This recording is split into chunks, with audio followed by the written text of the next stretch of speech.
What's up, ski team athletes? Mark Dyer here for Essentials video number 3. In Essentials video number 3, we're going to go over 2 fundamental movements that we bring into, again, a lot of the programming and athleticism that we see on the hill.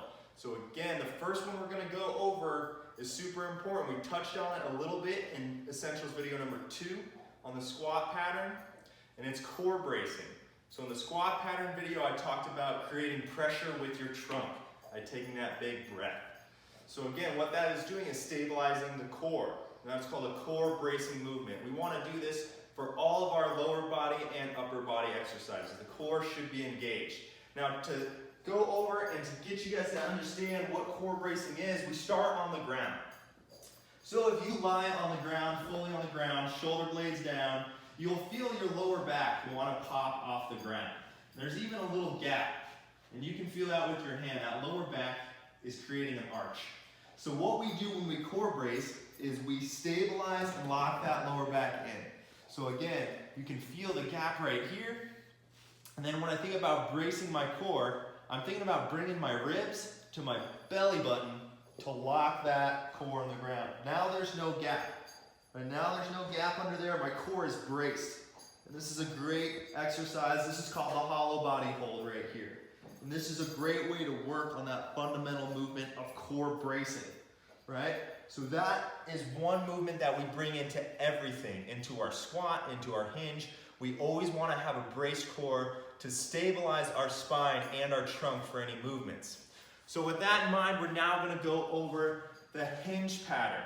Right? Different from the squat pattern, a lot of people, it's hard to disassociate the squat and the hinge, right? Because they're pretty similar, but they work different muscle groups and it's a totally different movement in itself. So with the squat, we talked about starting with the hinge pattern, starting with the hips driving back, and then we flex the knees in our squat pattern. For the hinge pattern, we want to think about just a small amount of knees. I call it soft knees. So you don't want to have your knees completely locked out. You want to have, just like our athletic stance that we went over, you want to have a soft knee to get some absorption of any force, right? So again, we start in our athletic stance, just like we went over in video 1. It looks the same. We're all lined up. Then we think about driving our hips back while the knees stay in position, right? That is the hinge pattern right there. Now I encourage you to work on this and film yourself to see if you're doing this movement properly.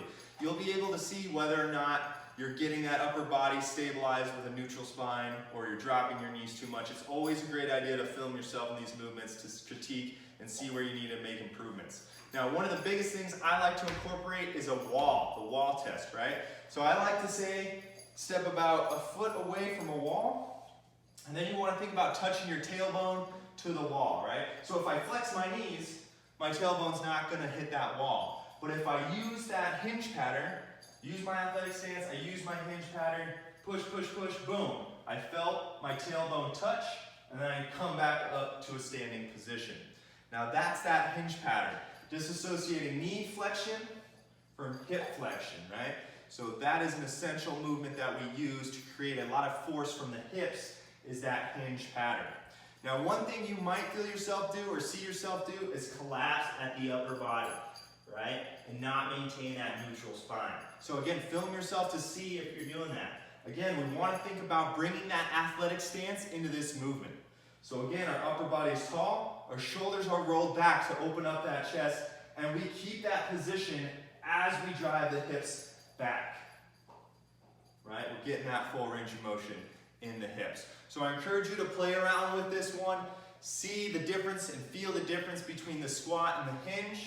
And that is going to be our Essentials video number 3, going over core bracing and the hinge pattern.